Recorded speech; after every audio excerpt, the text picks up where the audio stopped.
ஒரு மகிழ்ச்சியான செய்தி. இதயம் நல்லெண்ணெயின் விலை லிட்டருக்கு ரூபாய் 105 குறைஞ்சிருக்கு. செப்டம்பர் 2023ல 1 லிட்டர் இதயம் நல்லெண்ணெயின் அதிகபட்ச விலை ரூபாய் 503. ஆனா இப்ப 1 லிட்டர் இதயம் நல்லெண்ணெயின் விலை ரூபாய் 398 மட்டும்தான் தமிழ்நாட்டுல. அப்ப இனிமே எல்லாரும் இதயம் நல்லெண்ணெய் வாங்கலாம் இல்ல? அடுத்த ஆண்டு நடக்கும் தமிழக சட்டசபை தேர்தலில் திமுகவை வீழ்த்த பலமான கூட்டணியை உருவாக்க பாஜக தலைமை திட்டமிட்டுள்ளது.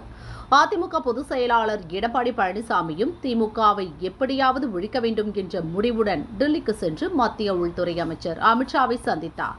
சந்திப்புக்கு பிறகு பேட்டியளித்த எடப்பாடி, அமித்ஷாவுடன் கூட்டணி பேசவில்லை என திரும்ப சொன்னார். ஆனால் அமித்ஷாவோ கூட்டணி பற்றிதான் பேசினோம் என அடுத்த நாளை உடைத்து பேசினார். அதிமுகவுடன் கூட்டணியை உறுதி செய்ய நேற்று இரவு சென்னை வந்தார். இன்று காலை துக்ளக் ஆசிரியர் குருமூர்த்தியை அவரது இல்லத்திற்கு சென்று அமித்ஷா சந்தித்தார். கிட்டத்தட்ட 2.5 மணி நேரம் இந்த சந்திப்பு நீடித்தது. அதிமுகவுடன் கூட்டணி வைப்பதால் தமிழக சட்டசபை தேர்தலில் எப்படியெல்லாம் முடிவுகள் மாறக்கூடும், அது எப்படியெல்லாம் பாஜக அதிமுக கூட்டணிக்கு சாதகமாக மாறும் என்ற விவரங்களை அமித்ஷாவிடம் குருமூர்த்தி விளக்கி சொன்னதாக பாஜக வட்டாரங்கள் தெரிவித்தன.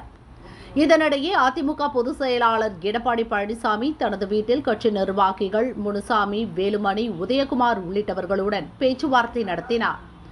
ஒரு பக்கம் அமித்ஷா குருமூர்த்தி சந்திப்பு, இன்னொரு பக்கம் எடப்பாடி வீட்டில் நடக்கும் சந்திப்பு என தமிழக அரசியலை திடீரென பரபரப்பு தொற்றிக் கொண்டது.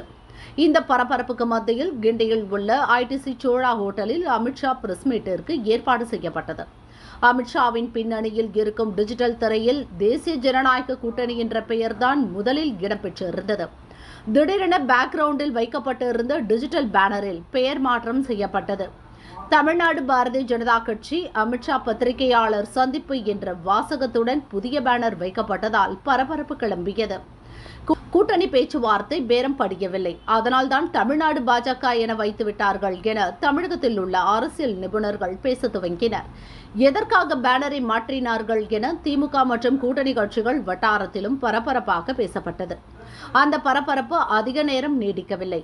அடுத்த அரை மணி நேரத்தில் மொத்த காட்சியும் மாறிப்போனது.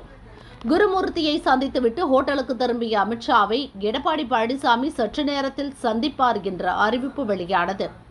அடுத்த சில நிமிடங்களில் எடப்பாடி பழனிசாமி ஐடிசி ஹோட்டலில் இருந்தார்.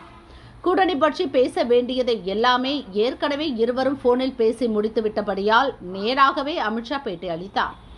பாஜகவும் அதிமுகவும் கூட்டணி அமைத்து சட்டசபை தேர்தலை சந்திக்கும். தமிழகத்தில் தேசிய ஜனநாயக கூட்டணியில் அதிமுக உள்ளது. எடப்பாடி பழனிசாமி தலைமையில்தான் தமிழகத்தில் கூட்டணி செயல்படும் என பரபரப்பு அறிவிப்பை வெளியிட்டார் அமித்ஷா. உங்கள் அனைவருக்கும் ஒரு மிக முக்கியமான ஒரு நல்ல தகவலை அறிவிக்கவும் இந்த விழாவை நாங்கள் கூட்டியிருக்கிறோம். இன்றைக்கு பாரதிய ஜனதா கட்சியின் தலைவர்களும் அஇஅதிமுகவின் தலைவர்களும் ஒன்றாக இணைந்து இந்த கூட்டணியை உருவாக்கி இருக்கிறார்கள். அடுத்து வரப்போகிற ஒரு தேர்தலை என்டிஏ கூட்டணியின் இதர கட்சிகளுடன் இணைந்து நாங்கள் சந்திக்க இருக்கிறோம். இந்த தகவலை உங்கள் அனைவருக்கும் இன்று அறிவிப்பதற்கான கூட்டம் இது. இந்த தேர்தல் தேசிய அளவில் திரு மோடி அவர்களின் சீரிய தலைமையிலும் தமிழ்நாட்டில் அஇஅதிமுகவின் தலைவர் திரு எடப்பாடி அவர்களின் தலைமையிலும் நடைபெற இருக்கிறது. அமித்ஷா பேட்டியை துவங்கும் போது பேக்ரவுண்டில் உள்ள டிஜிட்டல் திரையில் பாஜக பெயர், தாமரை சின்னம் ஆகியவை இருந்தன. அதிமுக பாஜக கூட்டணி பற்றிய அறிவிப்பை அமித்ஷா வெளியிட்ட தருணம் அந்த காட்சி மாறியது.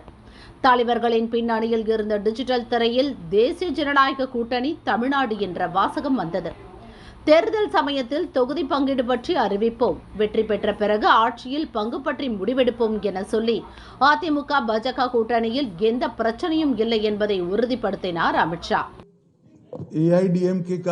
இந்த கூட்டணியில அதிமுக என்டிஏக்குள்ள வருவது அவர்களுக்கும் என்டிஏக்கு அதிமுக வருவதும் இருவருக்குமே வின்-வின் சிச்சுவேஷன், இருவருக்குமே பலனளிக்கக்கூடியது.